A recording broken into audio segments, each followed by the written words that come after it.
जय श्री कृष्णा सभी प्यारे बच्चों को। मैथ्स पायरेट्स के यूट्यूब चैनल पर आपका हार्दिक स्वागत है। आज हम डिस्कस करेंगे सरफेस एरिया एंड वॉल्यूम, पृष्ठीय क्षेत्रफल व आयतन के इम्पोर्टेंट क्वेश्चन।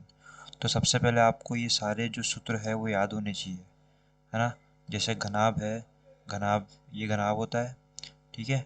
इसका जो क्षेत्रफल होता है वो क्या होता है, आप सभी को याद होना चाहिए। 2 मल्टीप्लाई लंबाई प्लस चौड़ाई इंटू ऊंचाई प्लस ऊंचाई इंटू लंबाई, ठीक है। घनाभ का पार्श्व पृष्ठीय क्षेत्रफल क्या होता है, 2 इंटू ऊंचाई लंबाई प्लस चौड़ाई, ठीक है। या हम इसको बोल सकते हैं परिमाप इंटू ऊंचाई भी, क्योंकि 2 इंटू लंबाई प्लस चौड़ाई तो परिमाप हो गया आयत का, है ना। और ऊंचाई इंटू कर दोगे तो ये घनाभ का पार्श्व पृष्ठीय क्षेत्रफल आ जाएगा। घनाभ का आधार आयताकार होता है, तो आयत का क्षेत्रफल क्या होता है, लंबाई इंटू चौड़ाई। घनाभ का आयतन भी आपको याद रखना है, लंबाई इंटू चौड़ाई इंटू ऊंचाई, ठीक है। घनाभ का विकर्ण ये बहुत ही इंपॉर्टेंट है, बहुत से बच्चों को याद रहता नहीं है। क्या होता है, रूट में L square plus B square plus H square, ठीक है। उसके बाद देखो घन पे आते हैं। घन का क्षेत्रफल क्या होता है, 6 इंटू साइड स्क्वायर, ठीक है। मतलब जो घन होता है उसके सारे पृष्ठ क्या होते हैं, वर्गाकार होते हैं। तो एक वर्ग का क्षेत्रफल होता है भुजा स्क्वायर। अब घन में से कितने वर्ग होते हैं, 6, तो 6 इंटू भुजा स्क्वायर, ठीक है। तो एक नंबर में आपसे ऐसा क्वेश्चन भी बन सकता है।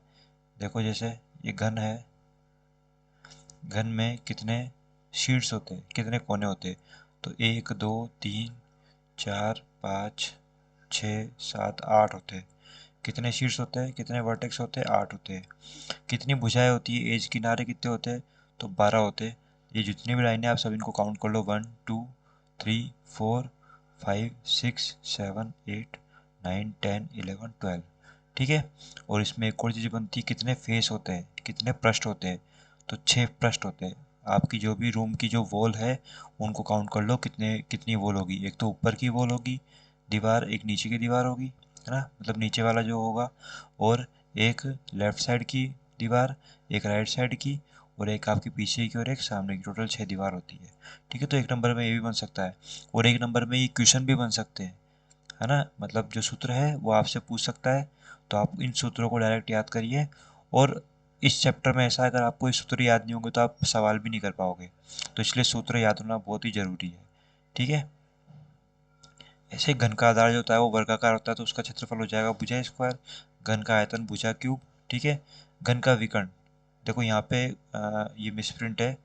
घन का विकर्ण होता है √3 इंटू भुजा, √3 इंटू भुजा। √2 इंटू भुजा तो होता है वर्ग का विकर्ण, ठीक है। ये होता है वर्ग का विकर्ण, तो इसको आप करेक्ट कर लीजिएगा, ठीक है। एक नंबर में इक्वेशन भी बन सकता है। फिर हम शंकु पे आते हैं। शंकु का वक्र पृष्ठीय क्षेत्रफल होता है पाई आर एल। शंकु कुछ ऐसी शेप का होता है, ठीक है। शंकु के आधार का क्षेत्रफल, आधार इसका क्या होता है, वृत्ताकार होता है, तो वृत्त का क्षेत्रफल क्या होता है, पाई आर स्क्वायर। संपूर्ण पृष्ठीय क्षेत्रफल होता है pi r into r plus l. शंकु का आयतन होता है 1/3 पाई आर स्क्वायर एच, ठीक है। और आपको सभी को पता है बेलन का आयतन भी पाई आर स्क्वायर एच होता है, तो बेलन के आयतन का 1/3 गुना होता है शंकु का आयतन, ठीक है।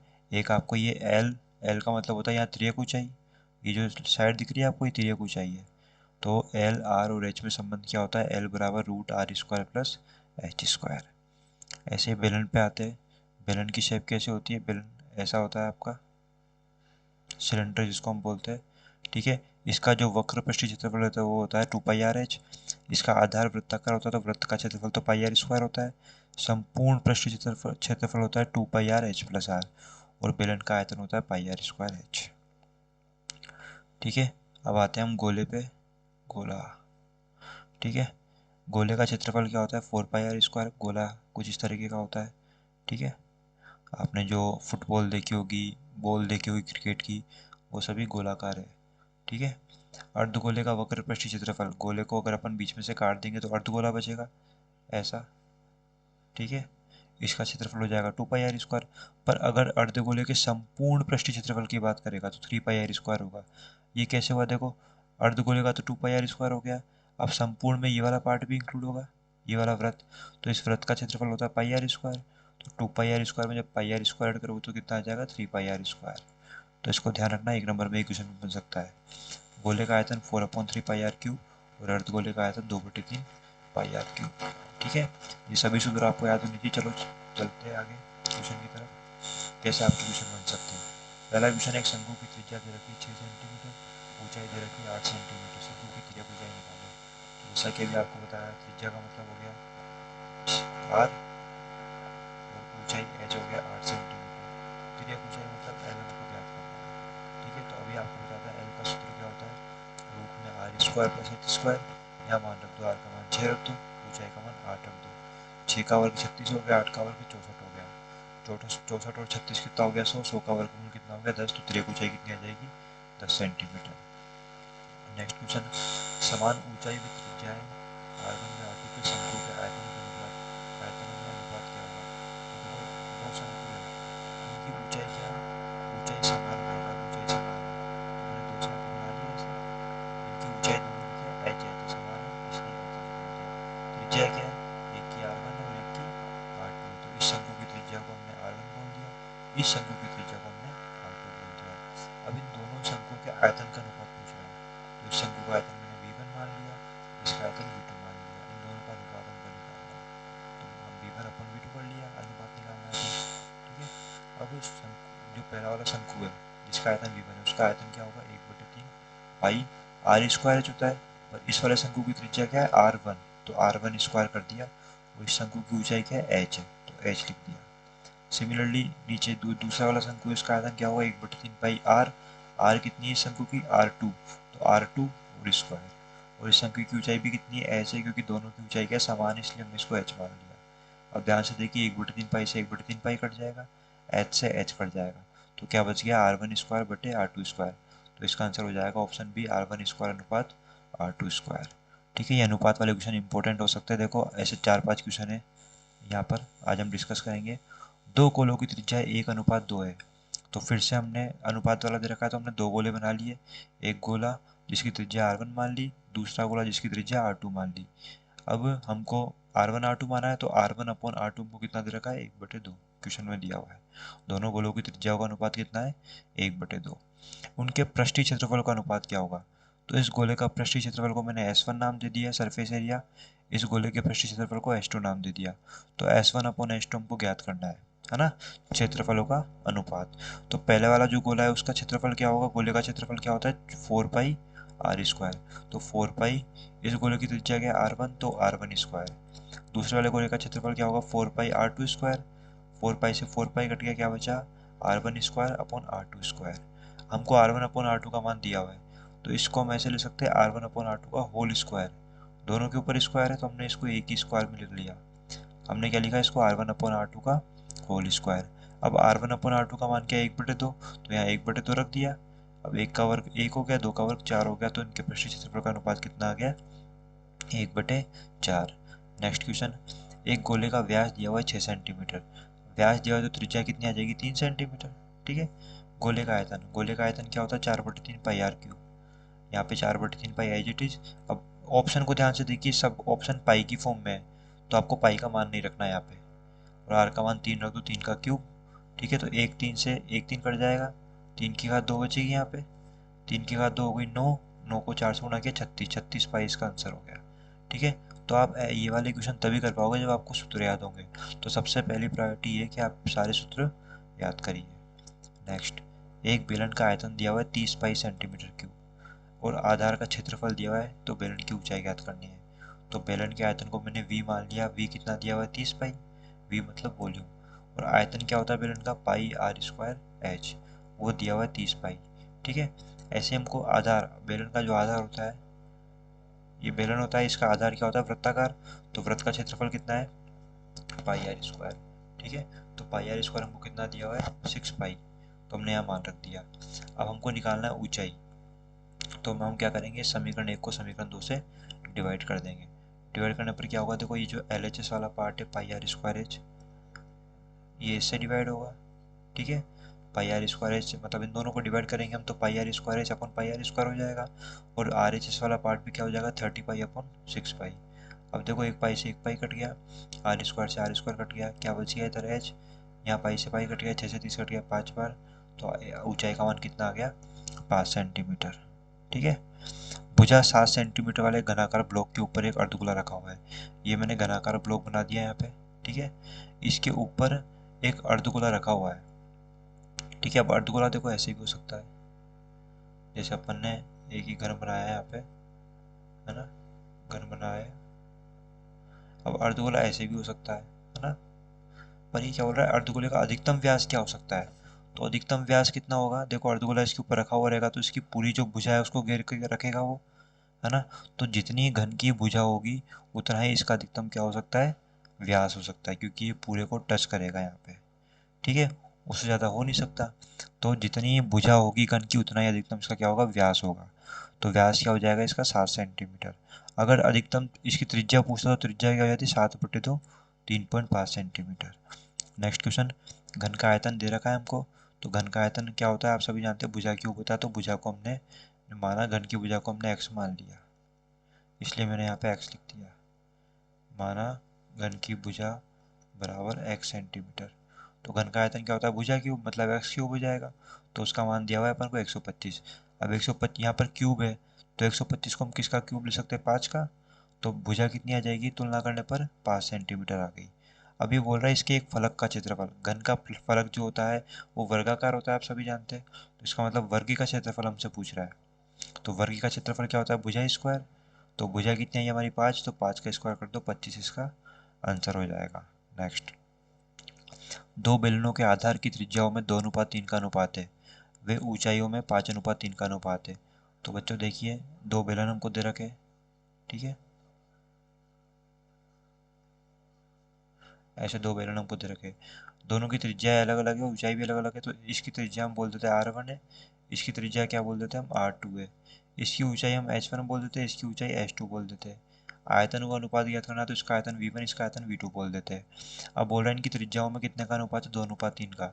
मतलब इसकी त्रिज्या R1 और इसकी त्रिज्या R2, तो R1 अनुपात कितना, R2 कितना हो जाएगा, 2/3, ठीक है। ऊंचाई, इसकी ऊंचाई H1, इसकी ऊंचाई H2, तो H1 अनुपात H2 कितना है, 5/3।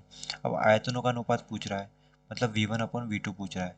तो बेलन, फर्स्ट बेलन का आयतन क्या होगा, पाई आर स्क्वायर हो चुका है। तो पहले बेलन की त्रिज्या हो गई R1, तो R1 स्क्वायर कर दिया। ऊंचाई क्या होगा इसकी, H1। ऐसे ही पाई R2 स्क्वायर H2 हो जाएगा, पाई से पाई कट गया।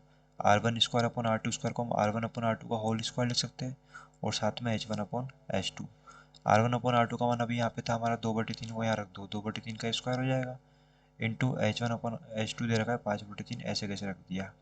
2 का वर्ग 4 हो गया, 3 का वर्ग 9 हो गया, और 5/3 एज इट इज। 5 को 4 से गुणा किया 20, 9 को 3 से गुणा किया 27, ठीक है। तो 20:27 इनके आयतनों का अनुपात हो जाएगा। तो ऑप्शन नंबर डी इसका करेक्ट हो गया, ठीक है। नेक्स्ट, एक घनाभ में रखी जा सकने वाली बड़ी से बड़ी छड़ की लंबाई। देखो आप सभी जानते हैं, जैसे आप अपना जो रूम है, जिस रूम में आप बैठे हो, आई होप वो घनाभ के आकार का होगा, तो उसको ऑब्जर्व करिए, ठीक है। आप उसमें लंबी छड़ कैसे रख सकते हो, सबसे लंबी छड़ आप उसमें कैसे रख सकते हो। क्या है, आप सीधी रख सकते हो, ऐसे सीधी, या ऐसे रख सकते हो। नहीं, सबसे लंबी छड़ हम रख सकते हैं ऐसे विकर्ण रूप में, है ना। जब हम इनके आमने सामने वाले कोनों को मिलाएंगे, है ना, मतलब एक जो दीवार है उसका आप ऊपर वाला कॉर्नर लो, और फिर उसके बाद नीचे की तरफ जो लास्ट वाला कॉर्नर है वो लो दूसरी साइड की दीवार का, तो वो सबसे बड़ा क्या होगा, लंबाई होगी। तो सबसे बड़ी छड़ आप ऐसे रख सकते हो विकर्ण के रूप में। और आपको भी मैंने लिखवा रखा है सूत्र, घनाभ का विकर्ण क्या होता है, रूट में L² + B² + H²। तो इसका आंसर क्या हो जाएगा, ये हो जाएगा। यहाँ पे आपको बोल सकता है कि 2 × 3 × 4 सेंटीमीटर की, है ना, मतलब घनाभ है, उसमें सबसे लंबी छड़ कितने लंबाई की होगी। तो आप यहाँ मान रख देना L का, B का, H का, तो आंसर आ जाएगा, ठीक है। दो गोलों के आयतनों का अनुपात, बहुत अच्छा क्वेश्चन है ये भी, अनुपात वाले क्वेश्चन आज हम डिस्कस कर रहे हैं सारे। दो गोलों के आयतनों का अनुपात हमको दे रखा है 64/27, ये क्वेश्चन एग्जाम में आया हुआ है। तो वही फिर से गोले मान लेंगे हम दो दो, एक की त्रिज्या R1 मान ली, एक की त्रिज्या R2 मान लिया हमने। अब इनके आयतन का अनुपात, इसके आयतन V1 मान लिया, इसका आयतन V2 मान लिया। V1/V2 हमको दे रखा है 64/27। तो आयतन फर्स्ट हो गया गोले का 4/3 पाई R3, इसकी त्रिज्या R1 है तो R1³ हो गया, इसकी त्रिज्या R2 है तो R2³ हो गया। 4/3 पाई से 4/3 पाई कट गया, R1³ / R2³, ये हमको दिया हुआ था 64/27, हमने रख दिया। हमको क्षेत्रफलों का अनुपात पूछ रहा है, तो क्षेत्रफल को हमने बोल दिया S1 और S2, ये हमको ज्ञात करना है। तो इसके लिए हमको त्रिज्या की जरूरत पड़ेगी, तो त्रिज्या हमको यहाँ से निकालनी पड़ेगी। इसको हम क्या ले सकते हैं, R1/R2 का होल क्यूब, तो इसको हमने R1/R2 का होल क्यूब लिख दिया। ठीक है, अब यहाँ 64/27 है, तो इसको हम किसका क्यूब ले सकते हैं, देखो 64 होता है 4 का और 27 होता है 3 का क्यूब, तो इसको हमने लिख दिया 4/3 का होल क्यूब। अब कंपेयर करो घात क्या सेम है, तो इनका आधार भी क्या होगा, सेम होगा, तो R1/R2 कितना आ गया, 4/3। अब यहाँ मान रख दो, क्षेत्रफलों का अनुपात पूछा है, तो गोले फर्स्ट का क्षेत्रफल क्या होगा, 4πr², तो 4πr1² हो गया। इस गोले का क्षेत्रफल क्या होगा, 4πr2², तो 4πr2² हो गया। 4π से 4π कैंसिल, फिर से हमने इसको लिख दिया R1/R2 का होल स्क्वायर। R1/R2 का हमारा आ गया 4/3, तो यहाँ 4/3 रख दिया। 4 का वर्ग किया 16, 3 का वर्ग किया 9, तो दोनों क्षेत्रफलों का अनुपात कितना आ गया, 16/9। नेक्स्ट क्वेश्चन, एक बेलन व एक शंकु के आधार तथा ऊंचाई समान है, तो इनके आयतनों का अनुपात क्या होगा। देखो एक बेलन है और एक शंकु है, इसका आधार, आधार मतलब त्रिज्या, आधार की त्रिज्या, वो दोनों समान है, तो इस बार हम R1/R2 नहीं बोलेंगे, R ही बोलेंगे, समान बोल दिया ना, और ऊंचाई भी समान है, तो इसलिए ऊंचाई भी हम H1H2 नहीं बोलेंगे, क्या बोलेंगे, HH। अब इनके आयतनों का अनुपात पूछ रहा है, तो पहले बेलन लिखा हुआ है, तो पहले बेलन का आयतन लिख दो πr²h। शंकु का आयतन होता है 1/3 πr²h, दोनों की आर और ऊंचाई क्या सेम है, तो पाई से पाई कट जाएगा, r² से r² कट जाएगा, h से h कट जाएगा, ये 3 ऊपर चला जाएगा, तो इसका आंसर ये आ जाएगा 3:1। नेक्स्ट क्वेश्चन, एक अर्धगोले की त्रिज्या दे रखी, तो इसका संपूर्ण पृष्ठीय क्षेत्रफल, अभी आपको बताया था जो अर्धगोला होता है उसका संपूर्ण पृष्ठीय क्षेत्रफल क्या होगा, 2πr² प्लस वृत्त का भी जुड़ेगा संपूर्ण के अंदर, πr², तो 3πr² होगा। यहाँ मान रख दो, पाई का मान 22/7, आर का मान 7 × 7 हो जाएगा, क्योंकि r² है, 7 से 7 कट गया, 22 को 3 से गुणा करेंगे 66, 66 को 7 से गुणा करेंगे 462 सेंटीमीटर², इसका आंसर हो जाएगा। नेक्स्ट, यदि किसी घन की भुजा 4 सेंटीमीटर हो, तो उसमें रखी जा सकने वाली लंबी से लंबी छड़ की लंबाई, ऐसा भी अपने क्वेश्चन किया था घनाभ वाला। ठीक है, तो ऐसे घन दे रखा है हमको, तो घन में सबसे लंबी छड़ हम कैसे रख सकते हैं, डायगोनल फॉर्म में रख सकते हैं ना, ऐसे विकर्ण के रूप में ही। तो घन का विकर्ण क्या होता है, जो छड़ की लंबाई होगी वो घन के विकर्ण के बराबर होगी, घन का विकर्ण होता है √3 × भुजा, तो भुजा का मान 4 रख दो, तो 4√3 इसका आंसर हो जाएगा। नेक्स्ट, घन का आयतन दे रखा है, घन की भुजा ज्ञात करनी है, तो घन का आयतन होता है हमारा भुजा क्यूब। ठीक है, कितना दिया हुआ है हमको, 64, तो हमने 64 रख दिया। अब 64 को किसका क्यूब लिख सकते हैं हम, 4 का होल क्यूब। कंपेयर करो घात समान है, तो भुजा भी कितनी हो जाएगी, 4 सेंटीमीटर। ठीक है, ये क्वेश्चन ऐसा भी आ सकता है, मान लो घन का आयतन बोल दिया 64 सेंटीमीटर क्यूब है, तो घन का संपूर्ण पृष्ठीय क्षेत्रफल ज्ञात करें, टोटल सरफेस एरिया, तो आप भुजा निकाल लोगे, फिर भुजा निकालने बाद में संपूर्ण पृष्ठीय क्षेत्रफल क्या होता है, 6 × भुजा², तो यहाँ पे भुजा का मान रख देना, 4 का वर्ग 16, 16 को 6 से गुणा करोगे 96, तो ये संपूर्ण पृष्ठीय क्षेत्रफल आ जाएगा।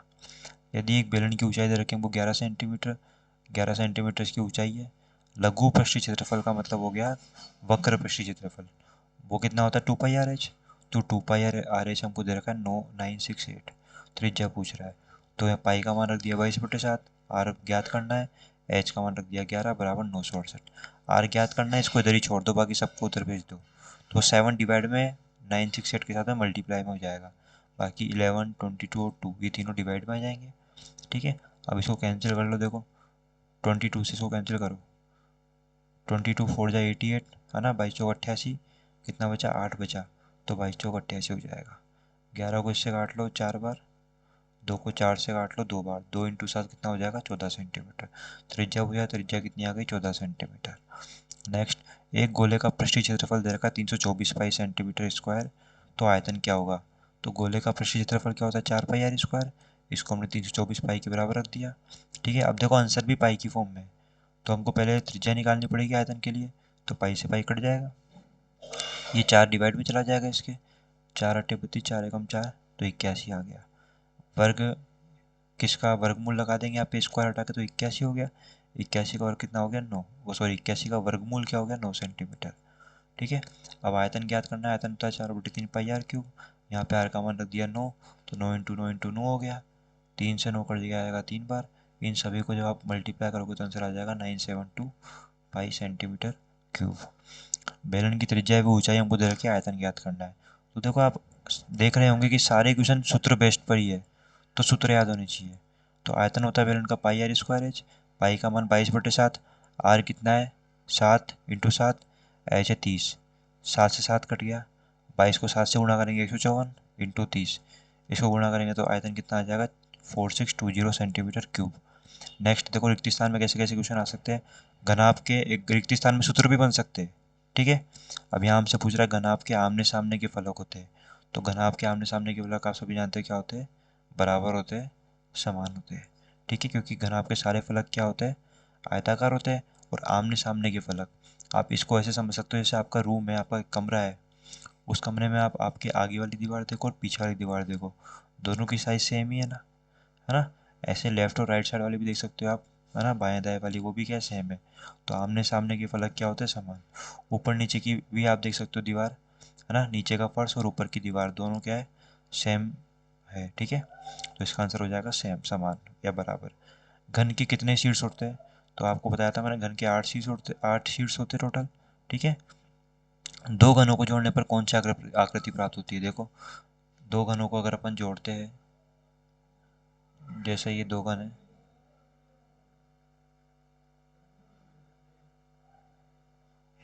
है ना, थोड़ा डायग्राम को ऑब्जर्व करने की कोशिश करिए। देखो जब दो घनों को अपने जोड़ा तो एक क्या बन जाएगा, घनाभ, क्योंकि इसकी लंबाई बड़ी हो जाएगी और चौड़ाई और ऊंचाई तो क्या रहेगी, सेम ही रहेगी। तो लंबाई और चौड़ाई ऊंचाई अलग अलग हो गई, तो ये क्या बन गया, घनाभ।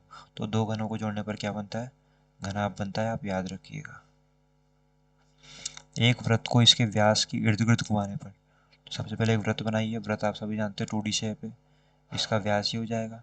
इसके व्यास के इर्द गिर्द जब इसको घुमाएंगे हम, है ना, इसके व्यास के इधर उधर इसको जब हम घुमाएंगे ऐसे ऐसे करके, है ना, तो देखो एक ऐसी शेप जनरेट हो जाएगी, गोला बनेगा। इसको आप प्रैक्टिकल लाइफ में करके देखना, व्यास के इर्द गिर्द घुमा के देखना, क्या बन जाएगा, एक गोला बन जाएगा। ये इमेजिन करके देखो, ठीक है। घन एक ऐसा घनाभ है जिसकी सभी 6 पृष्ठों के क्षेत्रफल क्या होते हैं, बराबर होते हैं, या बराबर या समान भी आप लिख सकते हो। घन एक ऐसा घनाभ है जिसके सभी 6 पृष्ठों के क्षेत्रफल क्या होते हैं, बराबर, क्योंकि सभी 6 पृष्ठ कौन से आकार के होते हैं, वर्गाकार के होते हैं। घनाभ की विमा हमको दे रखी, इसका पार्श्व पृष्ठीय क्षेत्रफल मतलब वक्र पृष्ठीय क्षेत्रफल। तो ऊपर सूत्र लिखवा रहा है कि घनाभ का वक्र पृष्ठीय क्षेत्रफल क्या होता है, 2 × H L + B। तो ऊंचाई कितनी है, देखो ये तो लंबाई है, ये चौड़ाई है, ये ऊंचाई है। ऊंचाई 3 है, लंबाई है 5, चौड़ाई कितनी है 4। इनको जोड़ो, 5 और 4 9, 3 को 2 से गुणा करो 6, तो 6 × 9 कितना हो गया, 54। तो इसका आंसर हो जाएगा 54 सेंटीमीटर स्क्वायर। नेक्स्ट हमसे पूछ रहा है टैंकर, दवा का कैप्सूल या लंबे गुलाब जामुन की ज्यामिति किन आकृतियों का संयोजन है। तो बहुत ही अच्छा क्वेश्चन है। देखो आपकी गुलाब जामुन वाला एक क्वेश्चन भी है एनसीईआरटी में। गुलाब जामुन हमारा ऐसा होता है ना, मतलब जो गुलाब जामुन था आपका वो ऐसे दे रखा है, इसके अंदर जैसे एक बेलन है ना, और बेलन के इधर दोनों तरफ क्या होते हैं, अर्धवृत्त होते हैं, ठीक है। ऐसी टैंकर भी इसी शेप का होता है, दवा कैप्सूल भी ऐसा ही होता है। देखो दो क्या होते हैं, अर्धवृत्त, और एक क्या होता है, बेलन। तो यहाँ लिख दो अर्धवृत्त नहीं, अर्धगोला बोलेंगे हम इसको, अर्धगोला प्लस संयोजन पूछ रहा है तो सारे लिखो, प्लस बेलन प्लस अर्धगोला। अर्धवृत्त मत लिखना, अर्धगोला लिखना, ठीक है। हेमीस्फीयर बोलते हैं हम उसको, अर्धगोला बोलते हैं हिंदी में। शंकु में वृत्ताकार भागों की संख्या, शंकु जैसा आप सभी जानते हो शंकु ऐसा होता है, इसमें वृत्ताकार भाग क्या होता है, एक ही होता है, तो एक। आयतन उन्हीं वस्तु का होता है जो क्या होती है, 3D शेप होती है। 3D या आप त्रिविमीय लिख सकते हो, यहाँ पे त्रिविमीय है, ठीक है। जितनी भी आप शेप पढ़ते हो, जैसे शंकु हो गया, बेलन हो गया, घन हो गया, घनाभ हो गया, और गोला हो गया, स्पेयर, अर्धगोला हो गया, ये सभी क्या है, 3D फिगर से त्रिविमीय फिगर है। और 2D फिगर कौन सी होती है, आयत हो गया, वर्ग हो गया, वृत्त हो गया, ये सब क्या है, 2D फिगर है, ठीक है। नेक्स्ट क्वेश्चन, किसी घन का क्षेत्रफल व आयतन समान है तो घन की भुजा क्या होगी। घन का क्षेत्रफल क्या होता है, 6 × भुजा स्क्वायर। ये किसके बराबर है, घन के आयतन के। तो आयतन क्या होता है घन का, भुजा क्यूब, ठीक है, भुजा क्यूब। अब देखो ये भुजा स्क्वायर, यहाँ पे 2 है, यहाँ पे पावर 3 है, तो जब इसको हम इसके बटे में लेके जाएंगे, अपोन में लेके जाएंगे, या फिर आप यहाँ से भी कट कर सकते हो, तो 2 भुजा कट हो जाएगी, क्या बचेगी, एक भुजा बचेगी। एक सेकेंड, है ना, दो भुजा स्क्वायर कट हो जाएगा तो क्या बचेगा, एक भुजा बच जाएगी यहाँ पे। तो भुजा बराबर कितना आ जाएगा, 6। तो जब घन का क्षेत्रफल घन के आयतन के बराबर होता है, घन की भुजा कितनी होती है, 6 सेंटीमीटर। जो भी यूनिट होगी वो यूनिट आ जाएगी। 12 पाई सेंटीमीटर क्यूब आयतन वाले गोले की त्रिज्या। तो गोले का आयतन 4/3 पाई r³ होता है। आयतन दे रखा है 12 पाई, 12 पाई हमने मान रख दिया। गोले की त्रिज्या पूछ रहा है, तो देखो पाई से पाई कट जाएगा, ठीक है। 4 से 12 कट जाएगा 3 बार। r³ ज्ञात करना है, ये 3 इधर गुणा में चला जाएगा, तो 3 × 3 9 हो गया। अब इस 9 को हम 3 का स्क्वायर लिख सकते हैं, तो हमने 3 का स्क्वायर लिख दिया। अब यहाँ पर क्या है, क्यूब है, यहाँ पे 2 है, तो हम यहाँ पे r का मान 3 नहीं बोल सकते, इस यहाँ पे इस 3 को हटाना पड़ेगा, है ना। जैसे देखो यहाँ पे x² बराबर 4 लिखा हुआ है, तो हम क्या करते हैं, ये यहाँ पे हम क्या लगाते थे, रूट लगा देते हैं। रूट का मतलब क्या होता है, पावर हाफ, है ना। वैसे ही यहाँ पे घन है, तो इधर जाके वो क्या हो जाएगा, क्यूब रूट, मतलब घात 1/3। तो यहाँ पे देखो r³ बराबर 3 का स्क्वायर है, ठीक है। तो r बराबर क्या हो जाएगा, 3 की घात 2, और ये जो 3 है इधर जाके हो जाएगी घात 1/3। अगर घात 2 है तो घात 1/2 हो जाती है इधर जाके, है ना। और घात 3 है तो घात 1/3, इसको हम घनमूल भी बोलते हैं। अब ये प्रॉपर्टी आपने पढ़ी होगी, घात आपस में मल्टीप्लाई होती है जब ऐसा होता है तब। तो 3 की घात कितनी जाएगी, 2 को 1/3 से गुणा करो, 2/3, तो इसका आंसर हो जाएगा ये, ठीक है। नेक्स्ट क्वेश्चन, घन का क्षेत्रफल दे रखा है, घन की भुजा पूछ रहा है। तो घन का टोटल सरफेस एरिया क्या होता है, 6 इंटू भुजा स्क्वायर। ये हमको 486 दे रखा है, तो 6 को बटे में भेज दिया हमने, 6 से कट जाएगा ये, 6×8 = 48, 6 × 6 भुजा स्क्वायर 81 आ गया। तो भुजा क्या हो जाएगी, √81 बराबर 9 सेंटीमीटर, ठीक है। तो आई होप आपको सभी को समझ में आया होगा। अभी आपके एग्ज़ाम आने वाले हैं, इसलिए आप जल्दी से अच्छे से मन लगा के पढ़ाई करें, और मैं आपको जो ये क्वेश्चन प्रोवाइड करा रहा हूँ इसका रिवीजन करिए, ठीक है। धन्यवाद।